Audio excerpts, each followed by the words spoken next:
Olá, alunos, boa tarde. Vamos aí para a aula de História. Nós vamos trabalhar o livro Buriti Mais História, nas páginas 110, 111, 112 e 113. Hoje nós vamos iniciar aí um novo capítulo, nós vamos falar um pouquinho sobre a herança cultural, tá?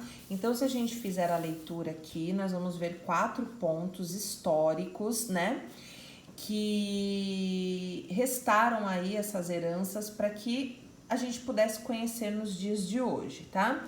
Foram construções de milhares de anos atrás, mas que ainda permanecem intactas, algumas já em ruínas, porém a gente consegue conhecer um pouco da nossa história, né? Do surgimento aí dos povos. Aqui nós temos uma imagem da margem do Rio Nilo, né, que a gente estudou bastante aí nas unidades anteriores.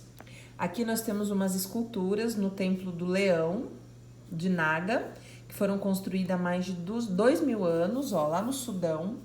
Aqui nós temos uma vista da cidade de Jerusalém, né, por onde Jesus Cristo passou.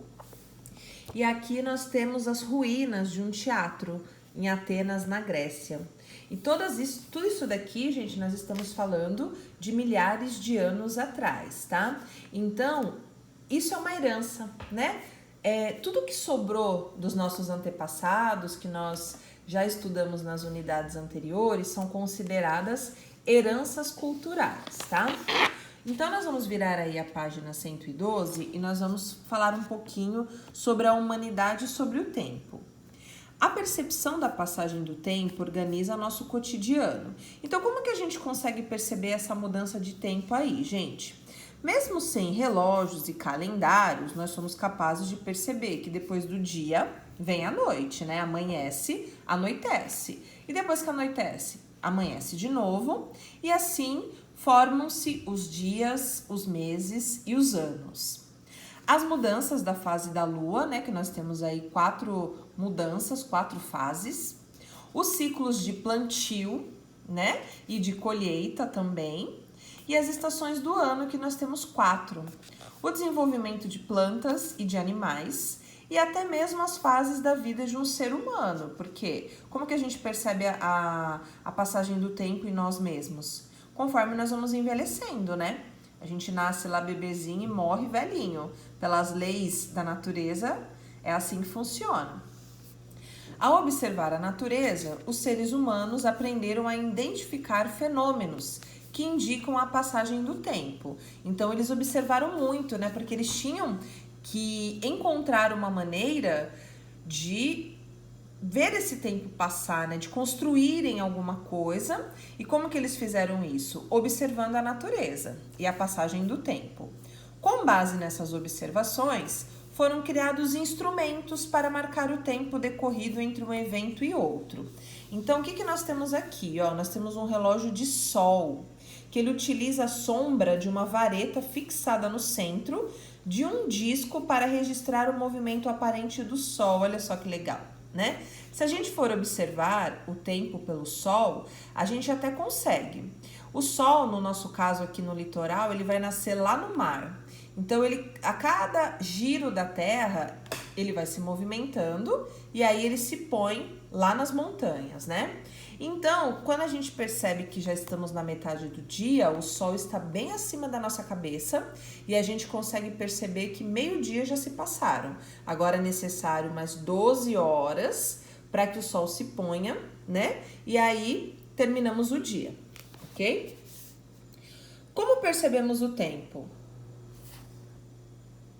Um dos primeiros instrumentos para a medição do tempo foi o relógio de sol, que é esse aqui que nós estamos conhecendo agora, tá?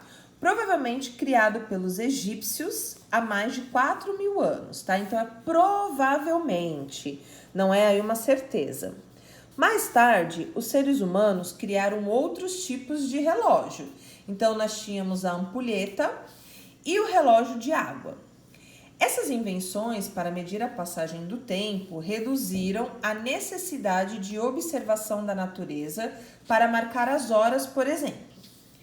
Antes da utilização dos relógios, A quantidade de horas trabalhadas no campo, por exemplo, ela é determinada pelo nascer e pelo pôr do sol. Imagina nos dias de hoje, a gente ter que sair para trabalhar, né? Geralmente a maioria dos trabalhos cumpre-se 8 horas por dia de trabalho. Agora imagina se nós não tivéssemos o relógio, o celular, né? Para contar aí, para a gente observar a passagem do tempo. Como é que a gente ia contar as horas trabalhadas? Então, olha como era, né? Era determinada pelo nascer e pelo pôr do sol. Ah, o sol nasceu, vamos trabalhar. Começou a anoitecer, vamos para casa. Então, com certeza, aí dava mais de 12 horas, 8 horas de trabalho, né? A nossa percepção do tempo pode fazer uma hora parecer mais lenta ou mais acelerada, dependendo da atividade, né? Às vezes, principalmente quando a gente quer que alguma coisa aconteça e a gente fica naquela ansiedade, naquela angústia, parece que o reloginho anda devagar, né? Parece que ele não vai, né? Às vezes a gente tá naquele trabalho, tô cansada, com sono, quero ir pra casa, parece que o tempo não passa. Aí o dia que você tá ali fazendo uma prova, que você precisa chegar num lugar, que você tá ali naquela correria atrasado, parece que o tempo voa, né? É mais ou menos assim que funciona, mas isso depende da atividade que a gente está realizando e também depende do nosso humor, né? Ou estou muito ansioso, ou estou nervoso, ou estou calmo, ou estou bravo, ou estou tranquilo. Então vai depender um pouquinho de como nós estamos. Porque, gente, isso daí não muda a passagem do tempo, né? Um minuto tem 60 segundos e vai ter do mesmo jeito, né? O que muda mesmo é o nosso grau aí de ansiedade para que alguma atividade se realize. Quando estamos nos divertindo, por exemplo, o tempo parece passar mais rapidamente do que quando fazemos algo de que não gostamos. Isso não faz com que uma hora dure mais ou menos, como eu acabei de falar, né?